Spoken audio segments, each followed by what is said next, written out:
ونعوذ بالله من شرور أنفسنا ومن سيئات أعمالنا.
Umar bin Khattab rahimani wa rahimakumullah. Mudah-mudahan Allah Subhanahu wa taala senantiasa memberikan taufik, hidayah, inayah, istiqomah kepada kita semuanya. Istiqomah di atas Islam, istiqomah di atas iman, istiqomah di atas syariatnya Nabi Muhammad sallallahu alaihi wasallam. Amin ya rabbal alamin.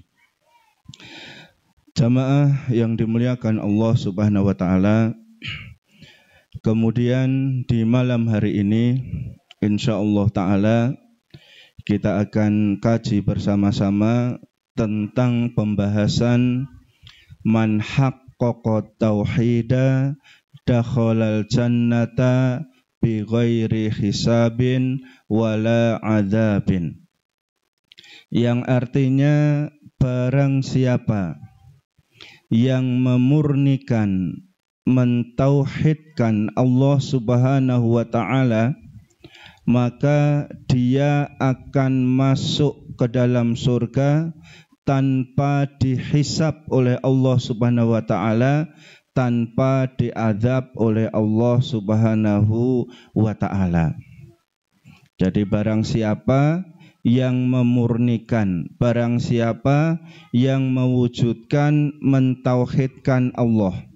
Mentauhidkan Allah di sini artinya adalah ifradullahi bil ibadah, menyembah hanya kepada Allah Subhanahu wa taala saja, beribadah hanya kepada Allah Subhanahu wa taala saja, bukan untuk selain Allah. Dia menjauhi perbuatan-perbuatan kesyirikan kepada Allah. Dia menjauhi perbuatan-perbuatan kekufuran kepada Allah Subhanahu wa taala. Nah, orang yang bisa memurnikan ibadahnya hanya ditujukan kepada Allah Subhanahu wa taala saja, maka dijamin oleh Allah Subhanahu wa taala dia akan masuk surga. Masuk surga, dijamin oleh Allah Subhanahu wa taala. Dia akan masuk surga, dan masuk surganya tanpa mengalami hisab yang ada di padang mahsyar. Yang lain mengalami adanya mizan, ditimbang. Yang lain harus meniti sirotol mustaqim, as-sirat. Yang lain harus menerima lembaran amalan ini, itu, dan seterusnya. Dia tidak mengalami hisab. Kemudian dia tidak mengalami azab, tidak disiksa di neraka jahanam. Walaupun sebentar saja, tidak disiksa di neraka jahanam. Dan kita tahu bahwasanya manusia yang paling ringan siksaannya di neraka adalah pamannya Nabi Muhammad sallallahu alaihi wasallam yang bernama siapa? Abu Thalib. Abu Thalib adalah manusia yang paling ringan siksanya di neraka. Disebutkan dalam hadis, siksa yang akan dialami Abu Thalib di neraka adalah dia dipakaikan sandal yang terbuat dari api neraka, kemudian otaknya menjadi mendidih. Itu adalah siksa yang paling ringan. Bagaimana siksa yang paling berat? Mudah-mudahan Allah Subhanahu wa taala memasukkan kita ke dalam golongan ini. Amin ya rabbal alamin. Kemudian yang berkaitan dengan golongan manusia yang dia itu masuk surga tanpa dihisab, tanpa diadab adalah penjelasan dari Nabi Shallallahu Alaihi Wasallam dalam sebuah hadis yang lumayan panjang yang nanti akan kita baca. Hadisnya bagaimana? An Husain ibni Abdurrahman, dari sahabat Husain bin Abdurrahman, qala, dia mengatakan, kuntu inda Sa'id ibni Jubairin, saya pernah berada di sisi Sa'id bin Jubair. Faqala, dia mengatakan, ayyukum ra'al kaukabal ladzi inqaddal barihah. Maka dia mengatakan, Sa'id bin Jubair mengatakan, siapa di antara kalian yang melihat ada bintang jatuh tadi malam? Pernah nggih lihat bintang jatuh? Pernah lihat? Ya. Jadi di sini Sa'id bin Jubair bertanya, siapa di antara kalian yang melihat bintang jatuh tadi malam? Jatuhnya di mana bintangnya? Yang penting jatuh. Fakultu ana. Kemudian Husain menjawab, saya. Tsumma qultu, aku katakan, ama inni lam akun fi sholatin. Karena tadi malam aku tidak melakukan sholat. Maksudnya sholat ini adalah qiyamul lail, bukan sholat isya. Jadi ketika itu di malam hari saya sedang tidak sholat. Ini menunjukkan bahwasanya di antara amalan para sahabat Nabi radhiyallahu anhum ajmain, malam hari bangun tidur, keluar, kemudian mengambil air wudhu, kemudian melakukan sholat malam. Nah ketika itu Husain itu belum melakukan sholat.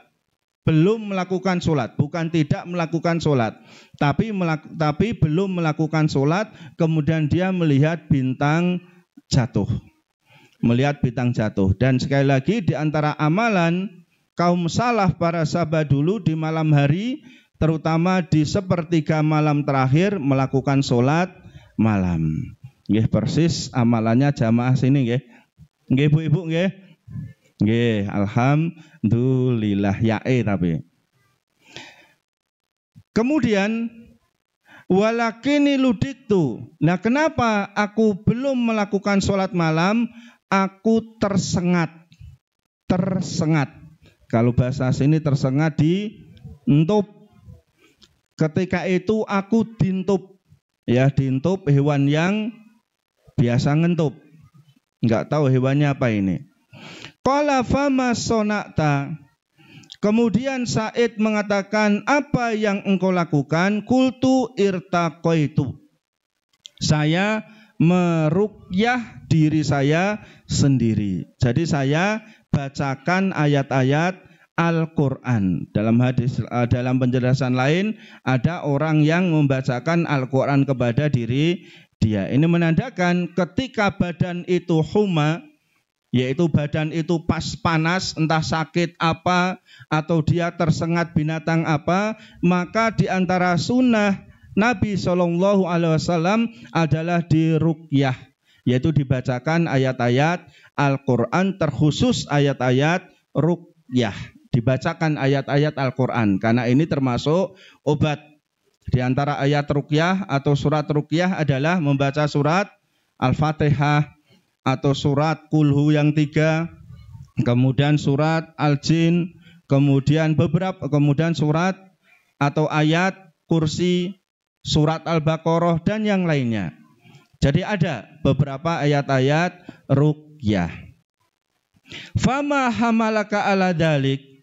Kemudian Sa'id bertanya, kenapa engkau melakukan ruqyah? Qultu hadisun hadatsanahu asy-Sya'bi. Karena ada hadis, yang membawakan hadis adalah asy-Sya'bi. Qala wa ma haddatsakum, apa yang dibawakan hadis kepada kalian?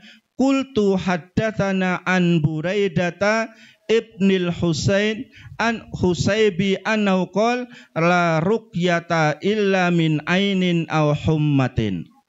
Karena ada hadis yang menjelaskan tidak ada ruqyah. Tidak ada ruqyah. Jadi tidak boleh meruqyah orang lain kecuali dalam dua hal. Pertama, min ainin, dari sakit ain. Kemudian yang kedua, karena humah, karena badannya panas. Maka ini boleh diruqyah, dibacakan ayat Al-Quran. Yang pertama, penyakit ain. Penyakit ain. Pernah dengar penyakit ain? Ya minimal saiki. Ya, penyakit ain. Apa itu penyakit ain? Adalah penyakit pandangan mata seseorang karena dia hasad, karena dia iri dengki. Hasad, iri dengki, kemudian mandangnya itu mandang yang enggak enak, mandang yang iri dengki. Maka ini menyebabkan orang yang dipandang itu bisa menyebabkan dia badannya sakit, panas, meriang. Dan ini banyak terjadi seperti ini. Makanya disunahkan oleh Nabi SAW ketika kita melihat sesuatu yang itu menakjubkan diri kita, disunahkan untuk membaca Subhanallah, Masya Allah, Barokallah, dan seterusnya. Kalau tidak, maka itu bisa terkena penyakit ain, bisa dihancurkan. Kalau itu berupa barang, bisa dihancurkan oleh Allah Subhanahu wa Ta'ala. Kalau itu berupa orang, bisa diberi sakit oleh Allah Subhanahu wa Ta'ala. Contohnya, tonggone itu punya tanaman yang banyak yang dia itu siap panen, lombok misalnya, atau dia punya tanaman kentang misalnya dan seterusnya. Lombokmu jos, lombokmu siap panen. Wong aku nandure sregep tak semprot dan seterusnya. Jadi tidak ada penyebutan nama Allah di situ. Tidak ada rasa syukur kepada Allah Subhanahu wa Ta'ala di situ. Maka yang seperti ini kalau Allah menghendaki itu bisa dihancurkan oleh Allah Subhanahu wa Ta'ala. Teko-teko sesuk angles kabeh lomboke. Ya wite do mati kabeh garing, maka itu sangat bisa terjadi. Ngingu iwak. Ya iwakmu cepet men gede. Ya ngingu lele misalnya, lemu cepet-cepet gede. Padahal sesasi wis semene gede. Tak pakani terus leleku. Pokoknya tak genjot terus leleku, tak kei pelet, tak kei batang pitik dan seterusnya. Jadi ini cepat gede. Tidak ada penyebut nama Allah di situ. Telung dino lele ini do upacara kabeh. Lele, upacara bisa ya? Ngadeg kabeh lelene ngene wis ditundul ndase wis ngene-ngene tok, ora iso mlayu lelene. Padahal itu perkembangan pertumbuhan bagus. Tapi ketika dia mengatakan sesuatu tanpa menyebut nama Allah, Masya Allah lelemu, Alhamdulillah ya lelemu dan seterusnya. Enggak ada kata-kata seperti itu, bisa jadi itu akan dihancurkan, dibinasakan oleh Allah Subhanahu wa Ta'ala. Anakmu kok lemu resik, ya padahal bapake gering ora resik. Anaknya kok iso lemu resik, pinter loh. Iya dhisik aku golek turunan sing apik misalnya, bibite sing apik dan seterusnya. Tanpa menyebut nama Allah Subhanahu wa Ta'ala, maka itu bisa menyebabkan anaknya tiba-tiba sakit dan seterusnya. Maka ini kita hati-hati. Ya, maka dijelaskan oleh para ulama di antara bahayanya, minta maaf ini untuk kita semuanya, yang biasa memajang fotonya di mana? Medsos, hati-hati. Ya, anak dandani sing apik, sing ayu dipamerke di medsos. Itu kalau ada orang yang melihat foto-foto seperti itu, video seperti itu, kemudian dia memiliki sifat hasad dan seterusnya, tiba-tiba anak loro, itu sangat bisa terjadi. jadi. Ya ibu-ibu dandan ayu kemudian dipajang di medsos misalnya. Ya kemudian kalau ada yang melihat hasad dan seterusnya, apalagi mendoakan dengan doa yang tidak baik, tiba-tiba nanti terjadi suatu hal yang tidak diinginkan. Ibu-ibu nggih, terutama ibu-ibu yang wajahnya menengah ke atas. Nek sing wajahnya pas-pasan kita ora nek sing iri dengki itu sing lihat. Sing wajahnya pas-pasan atau menengah ke bawah. Ini sing menengah ke atas, hati-hati. Jangan suka pamer di medsos. Dia anak bagus, ayu, jangan suka dipamerkan di medsos. Golek alem orang yang melihat.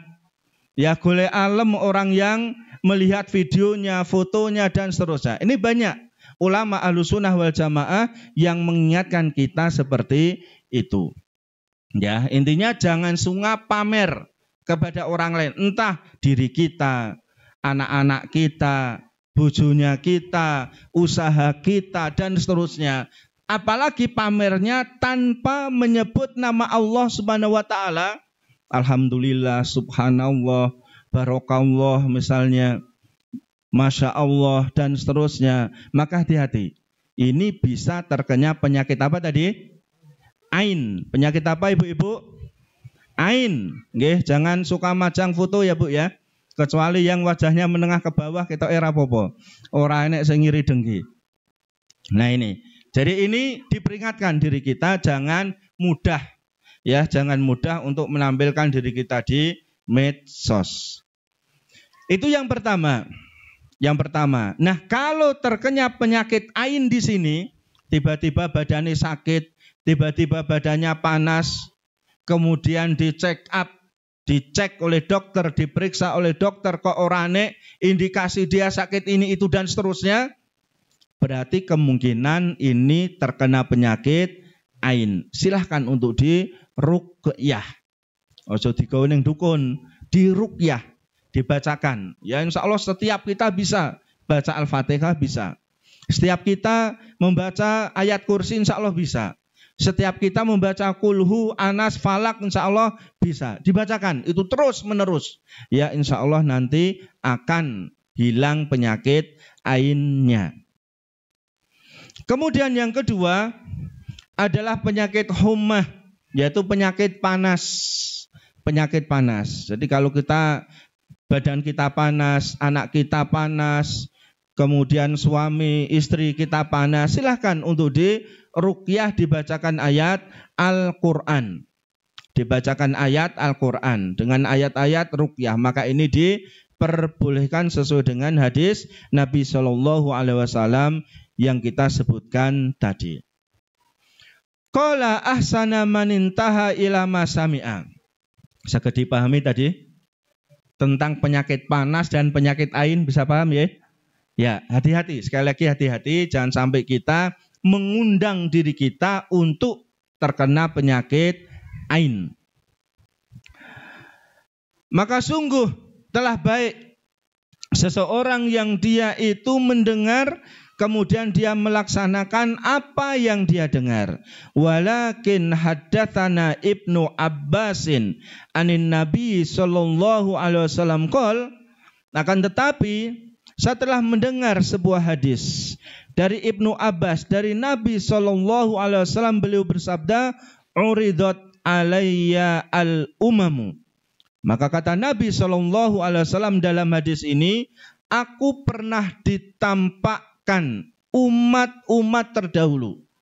Ditampakkan kepada Nabi Muhammad sallallahu alaihi wasallam umat-umat terdahulu. Umat-umat sebelum umatnya Nabi sallallahu alaihi wasallam. Fara'aitun nabiyya wa ma'ahu rahtu. Saya bisa melihat ada seorang nabi yang pengikutnya itu hanya beberapa orang saja.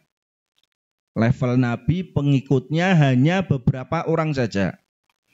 Wan nabiyya wa ma'ahu rajulu wa rajulani. Kemudian ada seorang nabi yang berjalan, pengikutnya hanya satu orang saja. Ada nabi yang berjalan, pengikutnya hanya dua orang saja. Wan nabiyya wa laisa mau ahadun, dan bahkan ada seorang nabi yang berjalan sendirian, tidak punya pengikut sama sekali. Jamaah yang dimuliakan Allah Subhanahu wa taala, di sini dijelaskan untuk kita semua bahwasanya yang dulu pernah kita pelajari, nabi itu jumlahnya kan banyak. Berapa dulu jumlah nabi? 124.000.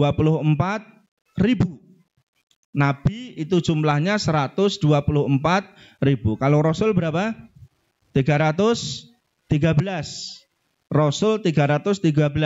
Sebagaimana salah seorang sahabat bertanya kepada Nabi sallallahu alaihi wasallam, "Ya Rasulullah, kam adadul anbiya?"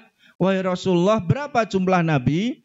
Jumlah nabi itu adalah 124.000. Kam adadur rusul, dan berapa jumlah rasul? 313. Jadi bukan 25 ya. Bukan 25. Zaman kita sekolah SD, SMP, itu kan jumlah nabi rasul itu 25. Tidak, lebih banyak dari itu. 124.000. Nah, beberapa nabi ini ditampakkan kepada Nabi Shallallahu Alaihi Wasallam.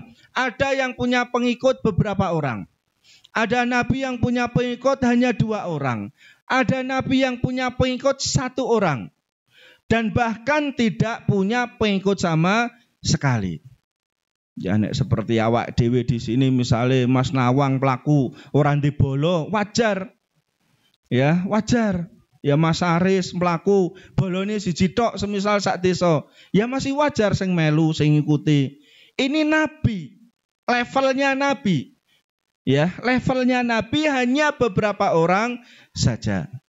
Kemudian ketika ada orang yang bertanya, berarti dakwahnya nabi itu gagal?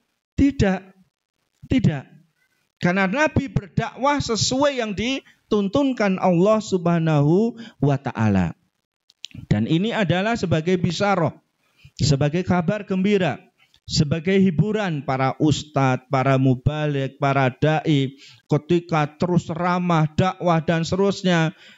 Sing melu ceramah sithik, mung 1, 2, 3 atau 5, selama yang dia sampaikan itu hak, kebenaran dari Al-Quran, dari hadis, ya dari kalam para ulama Ahlussunnah wal Jamaah, maka jangan berkecil hati. Nabi wae pengikutnya sithik, apalagi kita. Apalagi kita. Kemudian yang sing dakwah, sing toko sak lapangan dan seterusnya. Ya tinggal dilihat dakwahnya sesuai dengan Quran dan hadis Nabi SAW atau tidak. Karena ukuran kebenaran itu adalah dari Al-Quran dan hadis Nabi SAW, bukan dilihat semata-mata dari pengikutnya. Jadi bukan semata-mata dari pengikutnya. Wah kayak ya sing melu wakeh mesti bener, enggak mesti. Kayak sing melu sithik mesti salah, enggak mesti. Dilihat yang disampaikan. Apakah itu menyimpang atau tidak dari tuntunan Nabi Shallallahu Alaihi Wasallam. Syukur-syukur wakeh benar, tidak menyimpang, maka ini yang diharapkan. Kemudian itrufi ali sawadun azimun. Kemudian ditampakkan kepadaku jumlah umat yang banyak. Jumlah umat yang banyak. Fadonantu annam ummati, kata Nabi Muhammad SAW, aku sangka ya ini adalah umatku karena jumlahnya banyak. Faqila li hadza Musa wa qaumu. Kemudian ada yang mengkabarkan ini adalah Musa alaihissalam dan umatnya. Jadi umatnya Nabi Musa, Bani Israel itu adalah banyak. Dan betapa banyak Bani Israel yang dilepaskan oleh Nabi Musa alaihissalam dari cengkeraman Fir'aun, kemudian bisa menyeberang Laut Merah, kemudian selamat dari kejaran Fir'aun. Jadi Bani Israel, umatnya dari Nabi Musa alaihissalam, ini jumlahnya juga banyak. Fanadhartu faidha sawadun azimun. Kemudian ada lagi umat yang sangat banyak, lebih banyak, jauh lebih banyak dari umatnya Musa alaihi salam. Faqilali, kemudian dikatakan kepadaku, hadza ummatuka, wahai Muhammad, ini baru umatmu. Jadi umatnya Nabi Muhammad SAW ini paling banyak dibandingkan dengan umat nabi-nabi sebelumnya. Wa ma'ahum sab'una alfan yadkhulunal jannata bighairi hisabin wala adabin. Wahai Muhammad, bersama umatmu ini ada 70.000 orang yang mereka itu masuk surga tanpa dihisab di padang mahsyar dan tanpa diadab di neraka jahanam. Maka ini harus jadi cita-cita kita semua. Wong urip itu cita-citanya mlebu surga tanpa hisab, tanpa adab. Kalau dia masih diadab oleh Allah Subhanahu wa taala masih berat jalan kita. Serapopo lah ning neraka sedilok. Rapopo jare ning neraka. Ya, kayak ditunjuk tegesan aja kita sudah kicat-kicat. Ya, apalagi sampai serapopo neraka sedilok. Aku wong tua serapopo lah ora salat, yang penting anakku salat. Lah ini omongan apa yang seperti ini? Ya, kita itu harus menyelamatkan diri kita baru menyelamatkan anggota keluarga kita. Ya, aku ora ngaji ora apa-apa, yang penting anakku ngaji TPQ. Ya, aku ora iso maca Quran ora apa-apa, sing penting anakku iso. Aku wonge ya kaya ngene iki. Ya aku ya kaya ngene iki, wis wong elek, sak elek-eleke wong, sing penting anakku ora elek. Ya jangan sampai kita berucap yang seperti itu. Mari bareng-bareng kita jadikan diri kita itu orang-orang yang baik, selamat dari neraka, dan kita bawa anak istri kita selamat dari neraka. Ya jangan sampai kita berucap yang seperti wis kasep wong ton wis ngene ya ben ngene. Ya sing penting anakku ora. Ya, nanti kalau kita sampai dicemplungkan ke neraka, naudzubillahi min dzalik. Tsumma nahadu fadakhala manjalau. Kemudian ketika Nabi Muhammad SAW mengucapkan, beliau mengucapkan bersama umatku ada 70 orang, 70.000 orang masuk surga tanpa hisab, tanpa adab. Kemudian beliau masuk ke dalam rumahnya. Fakhadhan nasu fi ulaika. Kemudian manusia pada ngobrol satu dengan yang lainnya, mengira-ngira siapa 70.000 orang ini yang masuk surga tanpa hisab, tanpa adab. Faqala ba'duhum. Sebagian orang mengatakan fala'allahum sahibu Rasulullah sallallahu alaihi wasallam. Mungkin 70.000 orang tadi adalah orang-orang yang senantiasa menyertai, mengikuti Nabi Muhammad sallallahu alaihi wasallam. Berarti ini dianggap para kalangan sahabat. Kalau kita berarti enggak masuk. Kenapa? Kita enggak pernah ketemu Nabi, apalagi menyertai Nabi. Kadang-kadang di antara orang-orang sekarang ini ada yang berandai-andai penak ya nek uripe zaman Nabi. Ya alangkah indahnya hidup bersama Nabi. Ya iya kalau kamu takdirnya dijadikan sahabat. Kalau dijadikan kafir Quraisy, indah saka ngendi? Satu. Kedua, mampu enggak kamu hidup bersama Nabi? Imanmu seperti itu kuat enggak? Ya, ketika hidup bersama Nabi di bawah kepungan orang-orang kafir Quraisy yang sangat banyak seperti itu, sementara sahabatnya sedikit sekali. Kalau menyatakan keislamannya ketahuan, dipukuli rame-rame, diajar rame-rame seperti itu, bahkan disiksa, bahkan dibunuh. Ya seperti Bilal bin Rabah ditindih, ya diseret ke gurun pasir yang panas atau sejuk, gurun pasir panas, ditelanjangi, buka bajunya, kemudian ditindih batu, kemudian orang-orang itu berada di atas batu tadi ditindih. Kuat enggak kira-kira? Wong biasanya kita dulu misalnya rodok embeling, rodok embeler. Kemudian akhirnya saiki mulai sholat rutin. Wah, alime saiki misalnya. Wah, suci. Wah, penghuni surga. Kita itu wis wedi duneke seperti itu. Sholatnya ngumpet-ngumpet. Ya ngonek duneke sok suci, duneke sok apik, sok alim, penghuni surga dan seterusnya. Wis wedi terkadang awake dhewe. Enggak berani menampakkan, apalagi sampai diantemi seperti itu. Ya seperti sahabat Nabi Sumayyah, ya dengan keluarganya disiksa sampai Sumayyah istri Yasir ditusuk tombak minta maaf dari kemaluannya, tembus ke atas, disate. Ya, sampai meninggal dunia sebagai syahidah. Ya, wanita syahidah pertama Sumayyah. Ini. Ya. Kemudian qala ba'duhum, sebagian mengatakan fala'allahum alladzina wulidu fil Islam wa lam yusyriku billahi syai'a. Atau mungkin 70.000 orang tadi adalah orang yang lahir dalam keadaan Islam.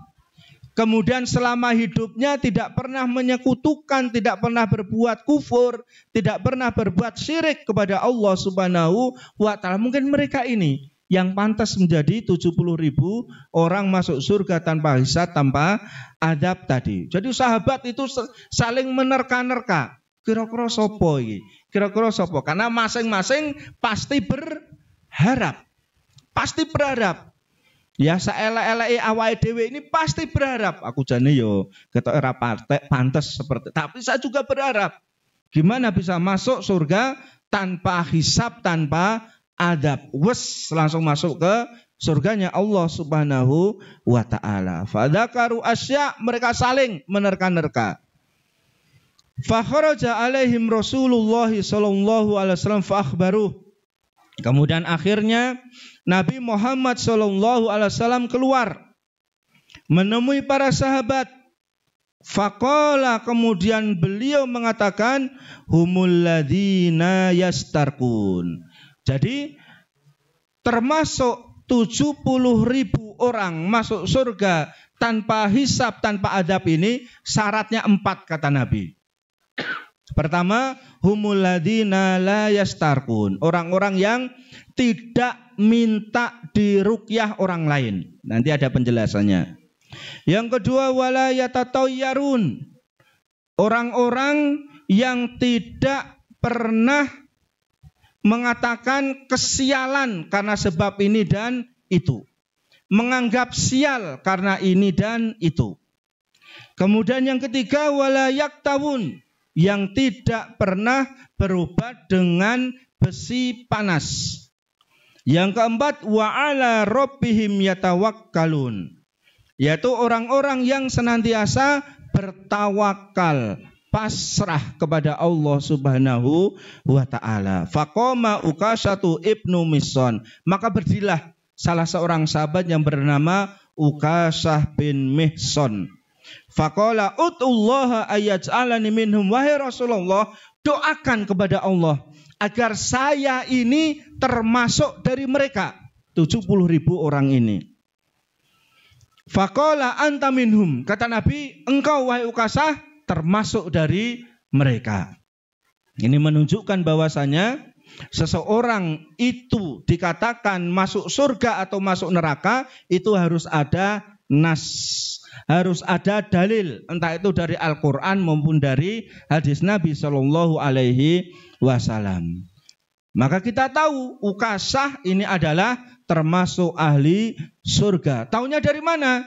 Dikatakan oleh Nabi Shallallahu Alaihi Wasallam. Maka kita nggak boleh, ya orang-orang sekarang ini misal dikatakan, wah dia itu matine mati syahid, ya dia itu matine mati elek misal dan seterusnya. Nggak boleh, ya mengatakan seseorang dia itu mati syahid, dia mesti ahli surga, dia ahli neraka. Nek rupamu kaya ngene iki wis neraka pokoke jelas.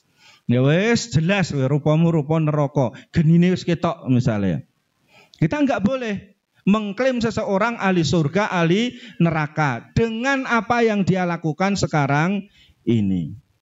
Betapa banyak orang yang melakukan perbuatan-perbuatan maksiat di akhir hidupnya tobat, akhirnya tobatnya diampuni oleh Allah Subhanahu wa ta'ala. Dan betapa banyak orang yang kayaknya dia itu ahli surga, banyak melakukan amalan-amalan kebaikan, tapi karena dia riya, dia sum'ah, pengen mendapatkan pujian, pengen mendapatkan omongan, dilem sama orang lain, itu tidak berupa pahala, akhirnya dia dimasukkan ke dalam neraka.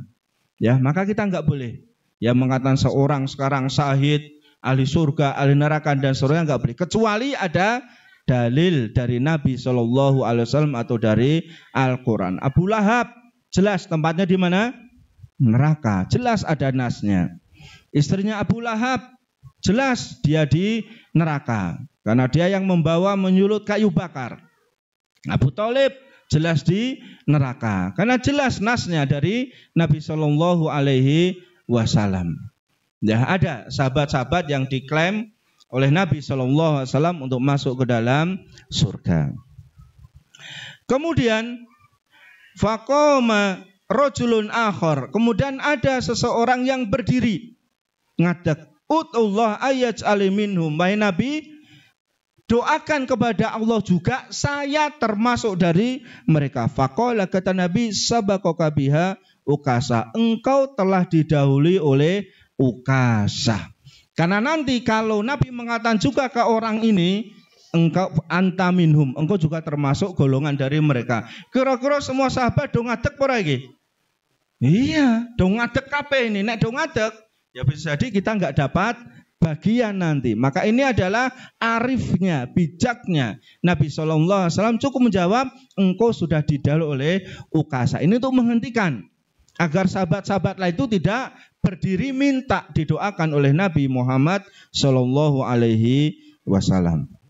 Jamaah yang dimuliakan Allah Subhanahu Wa Taala. Sekarang kita lihat dari 4 syarat seseorang bisa masuk surga tanpa hisab, tanpa adab. Pertama, la yastarkun, dia tidak meminta ruqyah.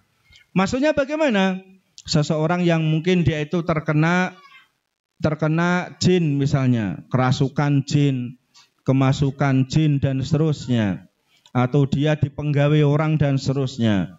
Kemudian kalau dia pengen untuk bisa masuk surga tanpa hisab, tanpa adab, jangan minta orang lain meruqyah diri dia. Tolong aku ruqyan, aku pokoknya kabur pandangan ini, ketoknya diganggu terus saya. Ya diganggu jin kehidupan saya keseharian. Tolong aku diruqyah. Ya hukumnya sebetulnya boleh, nggak apa-apa. Tapi cuman ini amalan yang membatalkan termasuk dari 70.000 orang tadi. Kecuali ada orang yang berbaik hati kepada kita. Wah ini mesake, yuk diruqyah, yuk dibacakan Al-Quran bareng-bareng misalnya. Ini nggak ada masalah. Tapi jangan sampai meminta, ya diri kita meminta, tapi kalau orang lain yang nolong, maka itu boleh. Ini syarat pertama. Kemudian syarat kedua, la yatatayyarun.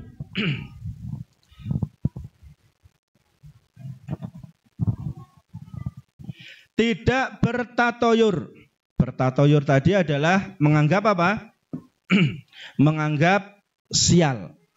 Menganggap sial karena hewan-hewan tertentu, karena barang-barang tertentu. Maka yang harus kita imani sekarang ini adalah sebagaimana disebutkan oleh Allah Subhanahu wa taala, ala innama ta'iruhum indallahi. Ketahuilah bahwasanya semua kesialan itu, sial itu harus kita yakini datangnya dari Allah Subhanahu wa taala. Ini jadi prinsip dasar akidah kita. Jadi prinsip, jadi dasar akidah kita, kita ingat-ingat bahwasanya sial itu datangnya dari Allah Subhanahu wa taala, bukan dari yang lain. Bukan dari kucing, bukan dari cecak, bukan dari tokek, bukan dari baju, bukan karena nomor dan seterusnya, bukan. Tapi ini datangnya dari Allah Subhanahu wa taala, walakinna aktsaruhum la ya'lamun. Tetapi memang banyak orang yang tidak paham tentang masalah ini. Kata Allah Subhanahu wa taala, banyak orang yang tidak memahami. Banyak orang yang tidak paham kalau sial itu datangnya dariku, yaitu dari Allah Subhanahu wa taala. Kemudian dalam hadis, ya, sial datangnya dari siapa tadi? Allah. Jadi sial datangnya dari Allah. Kemudian dalam hadis Nabi SAW, la adwa wala tiyarata wala hamata wala safara wala nau'a wala hula. Maka tidak ada la adwa, tidak ada penyakit menular. Nah, penting ini jamaah yang dimuliakan Allah Subhanahu wa taala. Ya, tidak ada penyakit menular. Dan nyatanya memang Nyatanya memang kalau misalnya dulu kita sekolah ya, kita sekolah pas zaman SD misalnya, kan konco-konco kan akeh sing sok gitar ya. Apa gitar? Gudiken. Wah, gudik itu kan bisa disinyalir itu nular wis gitar terus ning kelas itu. Tapi apakah satu kelas itu nanti gudiken semua? Ayo yang pernah SD dulu zaman old tahun 80-an, enggak. Sing gudiken ya enek, sing ora gudiken ya enek. Kemudian ada yang kena belek misal, ketiban bel jare dhisik. Ya beleken. Beleken ojo ngamatke aku dadi beleken. Ya ojo ngamatke aku. Lah, apakah satu kelas itu semua nanti beleken? Ya enggak juga, paling banter mungkin separuh. Sing do belen, yang lain juga selamat-selamat saja. Intinya di sini ya, penelitian dokter mengatakan penyakit ada yang menular, ada yang tidak menular. Ya silakan, nggak ada masalah. Tapi yang harus kita yakini bahwasanya menular tidaknya penyakit itu atas kehendak dari Allah Subhanahu wa taala. Ya, menular tidaknya atas kehendak Allah Subhanahu wa taala. Walaupun kita juga harus menjaga diri dari itu. Kata Nabi sallallahu alaihi wasallam, "Firo minal majdumi kama tafiru minal asadi." Larilah kalian dari penyakit taun, dari penyakit lepra. Sebagaimana kalian lari dari ketemu singa. Ya, lepra, taun itu kan penyakit yang ganas. Ya memang secara umum penelitian menular. Kalau kita melihat orang yang sudah terkena lepra, terkena taun di sini, maka kita harus lari, ojo cedak-cedak memang. Kenapa? Dalam rangka ihtiyat, dalam rangka menjaga diri kita. Ya 3 tahun yang lalu, nek sing ndredeg-ndredeg, rodok pilek, flu-flu, wah kena apa? Corona. Ojo cedak-cedak, dimek ora entuk. Yaitu ya nggak ada masalah, kita menjauhkan diri nggak ada masalah. Tapi kita tetap harus punya keyakinan bahwasanya nular tidaknya itu di bawah kehendak Allah Subhanahu wa taala. Jadi nggak ada secara dzatiyah penyakit nular itu nggak ada. Kecuali itu memang di bawah kehendak Allah Subhanahu wa taala. Ya larilah kamu dari penyakit atau menjauhilah kamu dari penyakit lepra sebagaimana kamu ketemu singa lari. Gak mungkin kita weruh singa diparang dilus-lus brengose singa misalnya. Nggih dilus-lus rambutnya kok apik men dan seterusnya. Itu enggak mungkin, mesti kita akan lari. Ya kita akan lari menjauhkan diri kecuali singa yang sedang di kerangkeng ora apa dicedhaki. Tapi kalau di tempat yang luas tetap kita harus menjauhkan diri. Wala tiarota, dan tidak ada kesialan dari makhluk itu enggak ada. Kesialan itu datangnya dari Allah Subhanahu wa taala. Walahamata. Jadi tidak ada. Ya hamah di sini adalah burung, ya, burung hantu. Dan tidak ada burung hantu yang menyebabkan kesialan. Nek dhisik pas cilik apa? Manuk apa jenenge? Hah? Nek enek manuk kuwi ning dhuwur gendeng, wah sesuk mesti enek sing mati. Manuk apa? Bukan terengongi ya. Manuk terengongi, manuk apa kuwi? Terno. Ya manuk apa? Culik-culik tuh ya biasanya gitu dulu. Wah, sesuk enek wing mati. Ya jane ya bener. Ya sing mati ning Amerika, ning Eropa seperti. Nah, ini tidak ada. Ya kesialan karena adanya burung ini itu tuh enggak ada. Wala safaro, tidak ada kesialan karena bulan Safar. Kalau di Arab itu sebagian orang itu menganggap sial kalau masuk bulan Safar. Safar itu setelah Suro Safar. Nah, kalau di kita bulan apa? Suro itu dianggap bulan kesialan. Ora wani mantu, ora wani apalagi? Nikahan ora wani, sunat ya ora wani, ya dan seterusnya. Itu di bulan Suro, bulan Muharram. Golek kateringan gampang kalau di bulan Muharram itu. Tapi kalau bulan besar Zulhijjah ya besar, itu di mana-mana catering itu numpuk sulit. Apalagi hari Ahad, karena orang menganggap ini adalah bulan yang baik sebelum masuk bulan Suro. Wala nau'a, tidak ada bintang-bintang yang dianggap sial. Wala gula, dan tidak ada hantu yang dianggap membuat sial.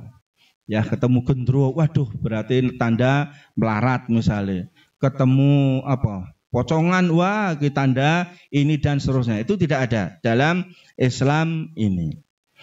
Ya, kemudian untuk tatoyur ini, kesialan ini, untuk masyarakat sekarang ini, yang dulu juga sempat kita singgung adalah masih banyak di antara kaum muslimin yang mereka itu menganggap ada kesialan karena barang-barang tertentu. Ya, di antaranya adalah karena waktu.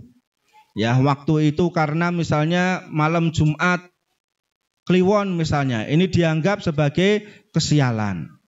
Ya, atau karena bulan Muharram atau bulan Suro misalnya, sasi Suro kok mantu misalnya. Itu banyak orang yang masih menganggap ini sebagai bulan sial. Padahal enggak ada, bulan sial itu enggak ada. Tadi udah di awal kita sampaikan kesialan semua datangnya dari Allah Subhanahu wa taala. Enggak ada kesialan yang ada di bulan Suro, itu enggak ada. Tapi sekarang sudah mulai banyak masyarakat menunaikan hajatnya, mantu, nikah dan seterusnya di bulan Muharram, bulan Suro. Itu sudah mulai banyak, alhamdulillah. Jenengan saya wedi apa wedi kira-kira? Ya, insya Allah enggak ada masalah. Silakan. Kemudian juga dianggap kesialan ya hari kematian orang tuanya. Ngeblake bapak. Ya, ngeblake bapak. Wah, aku tak libur sik, ora usah kerja. Iki dino ngeblake bapak. Engko ndak aku sial. Ya, makanya dijelaskan oleh Nabi SAW yang dimaksud kesialan, punya akidah keyakinan sial itu adalah sesuatu yang bisa menahanmu. Ya ruduka, menahan kamu untuk melangkah. Sebagaimana dulu orang-orang ahlul jahiliyah, mereka itu ketika mau safar, itu mereka biasa ngeburke manuk. Ya, burung diterbangkan. Kalau burungnya terbang lurus, berarti safar pertanda baik. Kalau burung terbangnya ke kanan, berarti safar pertanda baik. Kalau burungnya terbang ke kiri, safar pertanda buruk, wis ora wani safar. Enggak berani dia itu untuk melakukan perjalanan luar kota, enggak berani. Ya, kalau burungnya terbangnya ke kiri, nek burungnya ora mabur, berarti ora nek wulune, ora nek suwiwine. Itu orang dulu seperti itu. Sekarang banyak orang yang niru. Jadi kalau kita masih punya bayangan-bayangan seperti itu, sulit kita itu untuk banyak melangkah. Tentang waktu tadi, arep kerja dino ngeblake bapak. Bapake digeblake ya. Ora wani kerja, ora wani lunga, nanti ndak entuk sial. Dan seandainya kita nekat pergi, kemudian kita mendapatkan kecelakaan, qadarullah, ini takdir dari Allah Subhanahu wa taala, bukan karena ini hari meninggalnya bapak kita. Kemudian tentang masalah warna, tapi sekarang udah banyak. Ya, nek dhisik itu nek warna ijo ora wani neng di mana? Warna ijo ora wani neng pantai. Ya ndak dikersake Nyiroro Kidul. Itu enggak berani dulu itu berpakaian warna hijau. Tapi sekarang rompi-rompi snorkeling alhamdulillah sudah banyak berwarna hijau. Berarti masyarakat sana sendiri itu sudah banyak yang enggak percaya tentang masalah ini. Kalau kita masih percaya, kebangetan berarti. Kemudian masalah tempat. Ya, tempat. Tempat kadang-kadang beberapa tempat tertentu itu masih dianggap sial. Ya, daerah di mana itu? Madiun atau di Jombang atau Magetan, daerah sana itu ada namanya Gunung Pegat. Jalan kanan kiri itu ada gunung, jenenge Gunung Pegat. Pegat itu kan cerai ya, Gunung Pegat. Nah, ketika mau lamaran, ketika mau nikah itu enggak akan ada yang berani lewat jalan itu, pasti muter. Khawatir nanti nikahnya terjadi apa karena lewat Gunung Pegat tadi. Orangnya Gunung Sugih ya, nek Gunung Sugih. Wah, itu lumayan itu. Nek lewat kono, wah, optimis jadi sugih. Lah ini.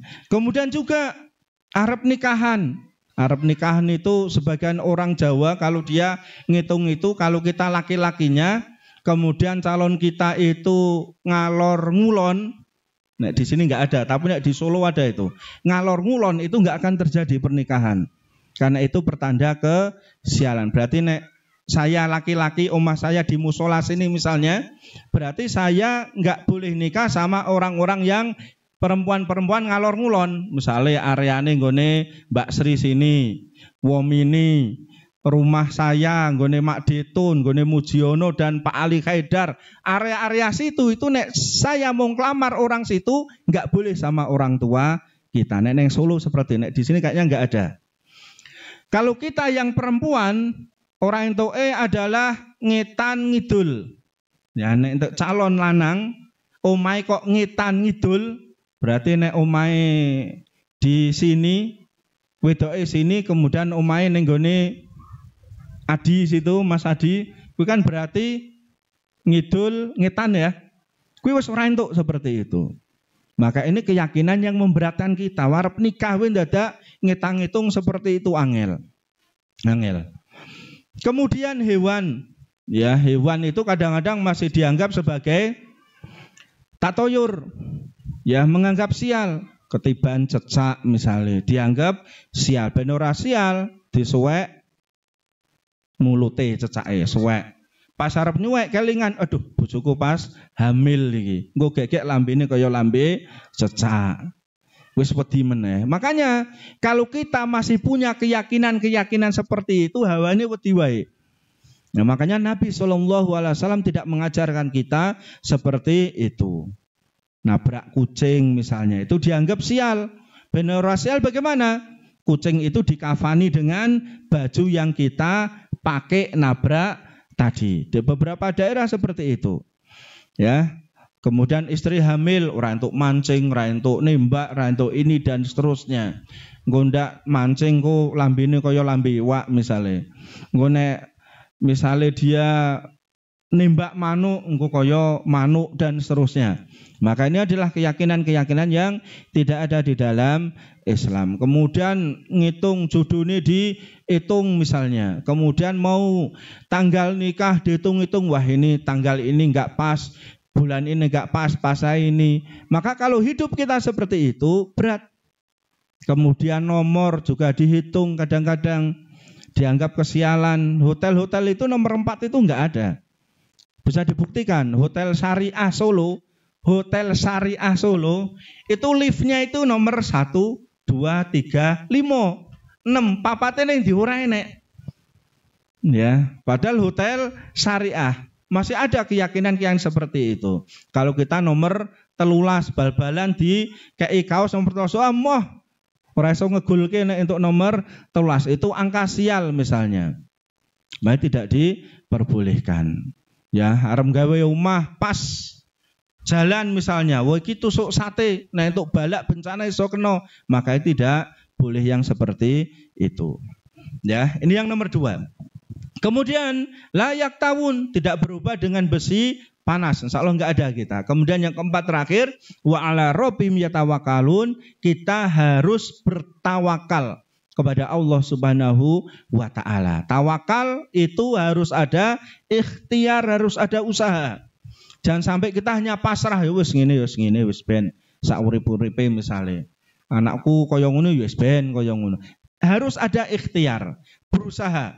Ya, setelah ikhtiar baru pasrah, tawakal hanya kepada Allah Subhanahu wa taala. Jamaah yang dimuliakan Allah Subhanahu wa taala, jadi itu yang bisa kita bahas di malam hari ini, dan mudah-mudahan kita senantiasa yang hadir di sini mendapatkan istiqomah di atas Islam, di atas sunnahnya Nabi sallallahu alaihi wasallam. Begitu pula untuk masyarakat yang ada di sekitar kita, kuat Islam, iman dan rasa syukur kepada Allah Subhanahu wa taala, dan mudah-mudahan kita dimasukkan oleh Allah Subhanahu wa taala ke dalam golongan 70.000 umat yang masuk surga tanpa hisab, tanpa azab adab. Amin amin ya rabbal alamin. Ada benarnya dari Allah Subhanahu wa taala, ada kekurangan dari saya pribadi, wallahu alam bisawab.